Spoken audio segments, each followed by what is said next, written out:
तो भोपाल गैस त्रासदी को 40 साल पूरे हो गए हैं, लेकिन आज उसकी 41वीं बरसी मनाई जा रही है। फिर से वो जख्म ताज़ा हो गए हैं। 41 साल बाद भी वही सवाल है, पीड़ितों के न्याय कहाँ है, पर्याप्त मुआवजे की बात और स्थायी पुनर्वास से जुड़े कई सवाल आज भी अनुत्तरित है। उनका ही उत्तर आज हम खोजेंगे, लेकिन उससे पहले मेहमानों से परिचय करा देते हैं। चैतन्य भट्ट वरिष्ठ पत्रकार हमारे साथ जुड़ गए हैं इस खास चर्चा में। इसी के साथ रचना ढिंगरा हमारे साथ इस खास चर्चा में जुड़ गई है, सदस्य है ये Bhopal group for information and action की। दोनों मेहमानों का बहुत धन्यवाद हमारे साथ इस खास चर्चा में जुड़ने के लिए। चर्चा की शुरुआत में चैतन्य भट्ट जी आपसे करना चाहूंगी, क्या आप मुझे सुन पा रहे हैं? सुन रहा हूँ जी। चैतन्य जी, पहले तो बहुत स्वागत है आपका स्वदेश न्यूज में। 40 साल पूरे हो गए हैं भोपाल गैस त्रासदी को, 41वीं आज हम बरसी मना रहे हैं।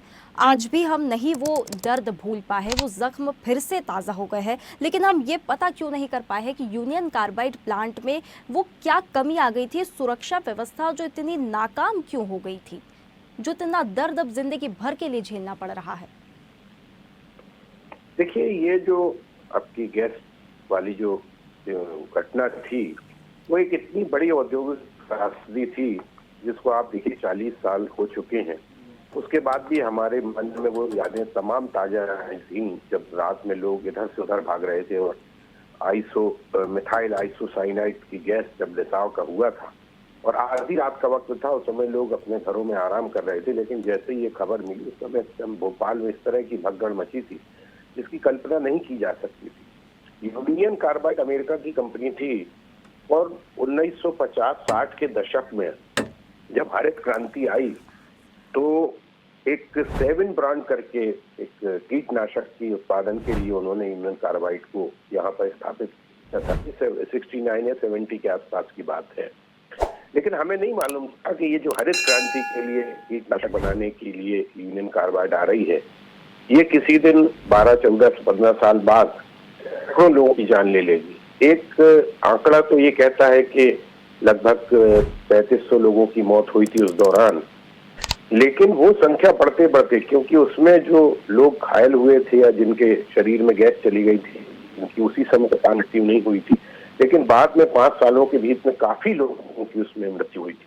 तो ये कितनी जबरदस्त त्रासदी थी जिसके बारे में अभी तक कुछ ऐसा निश्चित नहीं कर पाया है, सरकार भी नहीं कर पाई। और कंपनी के जो वारेन एंडरसन थे, जो समय के सीईओ थे, जिन पर इसका बात का पूरा आरोप लगाया गया था कि उनकी लापरवाही से इस तरह की त्रासदी हुई है, उनको पुलिस ने अरेस्ट भी किया था, उन पे हत्या का मामला भी दर्ज किया गया था, लेकिन जब उसको जमानत मिल गई तो वो अपने देश चले गए थे। और उसमें ये भी कहा जाता है कि उसके समय की तत्कालीन सरकार थी, उन्होंने उसको ले जाने में काफी मदद की थी अपने देश भेजने में, और उसके बाद 2014 में उनकी मौत हो गई। तो वो उनकी कहानी तो खत्म हो गई, लेकिन उनकी मौत के बावजूद आज भी जो गैस पीड़ितों की कहानी है वो आज भी जिंदा है, और मुझे लगता है कि कई वर्षों तक जिंदा रहेगी, क्योंकि इतनी बड़ी औद्योगिक त्रासदी भारत में दूसरी कभी नहीं हुई है।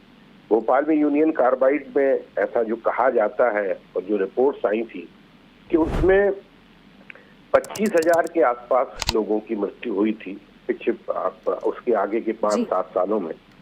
और जो सुरक्षा उपकरण थे, जो सुरक्षा उपाय होते थे कंपनी में, उसके लिए प्रति लापरवाही बरती गई थी। कुछ तकनीकी खराबी भी बताई जाती है, रख रखाव में भी कमी बताई जाती है, खतरनाक रसायनों का भंडार था, और उसी कारण ये जो आपकी मिथाइल आइसोसाइनेट और अल्फा नेप्थोलॉन का उपयोग इसके लिए होता था जिसमें 7 ब्रांड का एक कीटनाशक बनता था।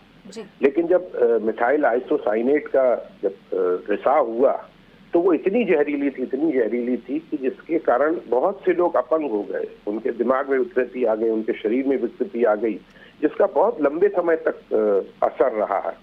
ऐसा नहीं कि सरकार ने उनके लिए कुछ काम नहीं किया, ऐसा नहीं कहा जा सकता। जो सरकार के हिसाब के अनुसार जो पैसा दिया गया था, मुआवजा दिया गया था, उसमें कई वर्षों तक 250 या 400 रुपए हर 2 महीने में दिए जाते थे। फिर 5 साल बाद जो गैस पीड़ित थे, जो जिंदा रहे थे, उनको 25,000 एक मुश्त पैसा देके वो मुआवजे की स्थिति खत्म कर दी गई थी। लेकिन गैस पीड़ितों के लिए एक आयुष्मान कार्ड अतिरिक्त बनाया गया था जिसमें 5 लाख तक की आप इलाज करवा सकते हो। या बिल्कुल। उनके बेटे, अगर उनकी मृत्यु हो गई तो उनके बेटों को इस तरह की सुरक्षा दी जा सकती है। एक अस्पताल भी भोपाल में बहुत बड़ा गैस पीड़ितों वाला बना था, जिसमें गैस पीड़ितों की निःशुल्क सेवाएं होती थी, उनकी बीमारी की इलाज होता था। लेकिन इन तमाम चीजों के बावजूद वो जो त्रासदी में जिन लोगों ने अपना परिवार खोया है, जिन लोगों ने अपने बच्चे खो दिए, जिन लोगों ने अपने माँ बाप खो दिए, उनकी पीड़ा की हम कल्पना नहीं कर सकते। बिल्कुल बिल्कुल।